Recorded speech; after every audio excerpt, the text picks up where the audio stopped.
नमस्कार sir, metro Hindustan news channel में स्वागत है आपका। आप अपना परिचय दीजिए। धन्यवाद आपके चैनल को। हमारा नाम जुगेश्वर सिंह है।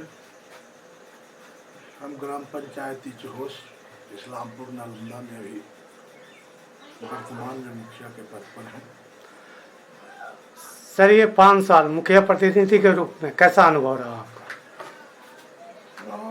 सरकार के द्वारा भी जो कार्यक्रम चलाया गया, जितना सरकार ने संसाधन दिया, उसके तहत जो भी कार्य हुआ लगभग संतोषप्रद है। सरकार अगर संसाधन ज़्यादा देती तो विकास का काम ज़्यादा होता, लेकिन जितना भी विकास का काम 7 निश्चय के तहत मिला जिम्मेवारी के रूप में, वह कार्य धरातल पर हमारे पंचायत में उतारा गया है। सर, जल नल योजना जो है पूरे वार्ड में आपका कंप्लीट है? मेरे यहाँ वार्ड की संख्या 13 है छोस पंचायत में, और 13 पंचायत में सरकार के नियमानुसार प्रति वार्ड में एक नल जल का जल मीनार लगना था और एक बोरिंग होना था। लेकिन हमारे पंचायत में वार्डों की संख्या तो 13 है, लेकिन टोला और बसावट मिला के लगभग 20 हो जाता है। तो हम तो नल जल का काम एक वार्ड में 2 भी किए हैं, 3 भी किए हैं। हमारा 13 नंबर वार्ड है, जहाँ 3 बोरिंग हुआ है नल जल का, 3-4 टोला है, उसके लिए किया गया है। हालांकि हमारे यहाँ 13 वार्ड में नल जल का काम तो पूर्ण है। एक वार्ड नंबर 4 जो है मेरे यहाँ, उसमें से एक टोला है जिस पर नल जल का काम नहीं हुआ, वो बाकी है। सर, प्रधानमंत्री आवास योजना आप अपने कार्यकाल में कितने लोगों को मिला है? लगभग हम 5 वर्ष का कार्यकाल मेरा रहा, तो लगभग 288 लोगों को प्रधानमंत्री आवास का लाभ मिला। सर, आपके पास आवास सहायक की कोई शिकायत आई है इस 5 वर्षों में? आया था बीच में आवास सहायक का, तो उसका तो स्थानांतरण करवा दिया गया था, पैसा की शिकायत। सर, डीलरों की क्या व्यवस्था आपके यहाँ? राशन पंचायती जनता को मिल रही है? हाँ, इस अभी तत्काल में जो राशन की व्यवस्था जो भारत सरकार ने किया, उसका तो पूरा लाभ जनता को मिल रहा है। सर, वृद्धा पेंशन, विधवा पेंशन, इसकी क्या स्थिति है आपके पंचायत में? वृद्धा पेंशन तो जो सरकार ने 60 वर्ष के उम्र के लोगों के लिए किया, उसमें तो कहीं कोई कठिनाई है। कठिनाई कभी कभी विधवा पेंशन के लिए हो गया है, और सबसे ज़्यादा कठिनाई हो गया कि पहले लोग को जो मैनुअल पैसा मतलब थामी प्रेषण लेकर के मिला करता था पेंशन का, और उसके बाद बैंक के द्वारा मिलना चालू हुआ। वैसे में बहुत से लाभार्थी हैं जिनका पेंशन रुक गया है, जो लगभग 2-2.5 साल से रुका हुआ है। उसकी कार्रवाई चल रही है, धीरे धीरे सबका निदान भी हो रहा है। अब कम लोग ऐसे हैं जिनका पेंशन भी रुका हुआ है। सर, बाल विवाह एक अभिशाप है, इसके लिए क्या जागरूकता फैलाते हैं पंचायत में? हम लोग कहीं भी जाते हैं, ग्राम सभा होता है, ग्राम सभा में लोग उपस्थित होते हैं, उसमें हम लोग इस बात की जानकारी देते हैं कि बाल विवाह नहीं करना चाहिए, बाल विवाह अभिशाप है। समय 18 वर्ष और 21 वर्ष जो है लड़की और लड़के का, उसी के तहत करना चाहिए। जब शारीरिक संपूर्ण विकास हो जाए तभी शादी विवाह करना चाहिए। बाल विवाह तो करने की चीज़ ही नहीं है, कानूनन भी अपराध है और सामाजिक भी अभिशाप है बाल विवाह। सर, आपके पंचायत में कितने शौचालय का निर्माण हो चुका है?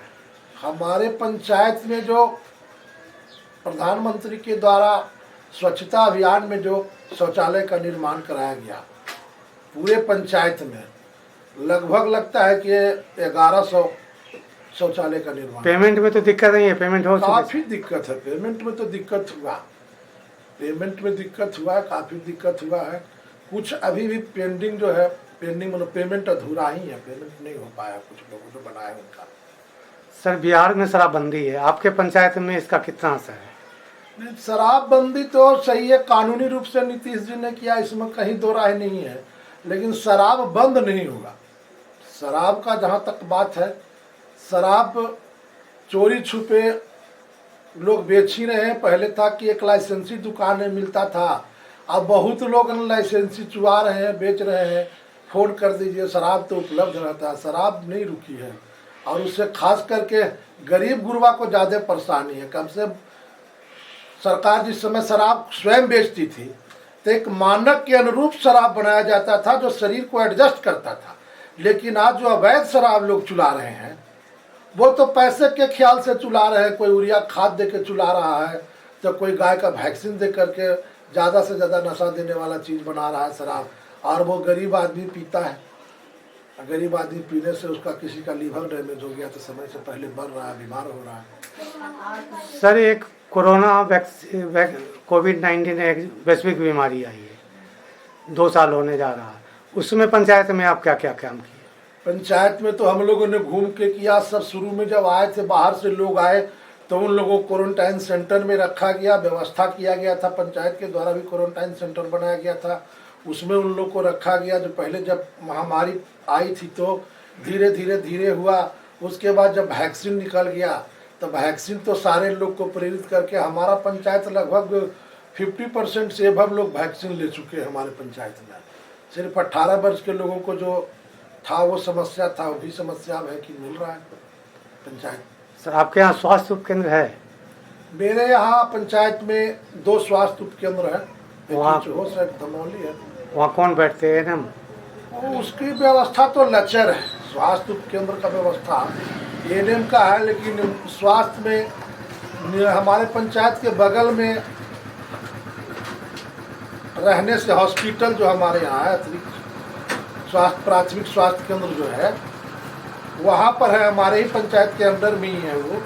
तो ज़्यादा वहीं पे लोग चले जाते हैं, चाहे टीकाकरण का मामला हो, कुछ बीमारी का मामला हो तो वहाँ चले जाते हैं। प्रसव का भी मामला है तो हमारा सबसे निकट का पंचायत है जो चला जाता है लोग वहाँ। कोविड का टीका भी जब ग्राम पंचायत में लगा कैंप गांव बाई तो वहाँ दिया, और जो छूट गए हैं लोग जिनकी इच्छा हो रही है आशा उषा प्रेरित करके, और बगल में ही जब हमारा हॉस्पिटल है, अस्पताल है, तो वहाँ तो लगभग प्रतिदिन जब टीका उपलब्ध रहता है तो हमारे पंचायत के लोग वहीं जा करके ले रहे हैं। इसलिए मैं कहा कि हमारे यहाँ 60% लोग लगभग ले चुके हैं। सर अभी चुनाव आने वाला है, किस मुद्दों को लेके जाएंगे चुनाव में? चुनाव में तो ये मुद्दा है जो अधूरा विकास का काम है उसको पूर्ण करना है। जो गरीब दलित वंचित लोग हैं उनको आवास नहीं अभी तक मिल पाया है, उसको आवास देना है, आवास उपलब्ध कराना है। ईमानदारी से विकास का काम सबका साथ लेकर के विकास का काम करना है। कोई हो, गरीब हो, गुरबा हो, जात हो, प्रजात हो, सारे लोग को एक समान महत्व दे करके ही हम पंचायत के चुनाव में इस बार जा रहे हैं, और आशा है कि इस बार पंचायत का चुनाव भी हम चुनाव जीतेंगे। हमारे चैनल से बात करने के लिए सर बहुत बहुत धन्यवाद आपका।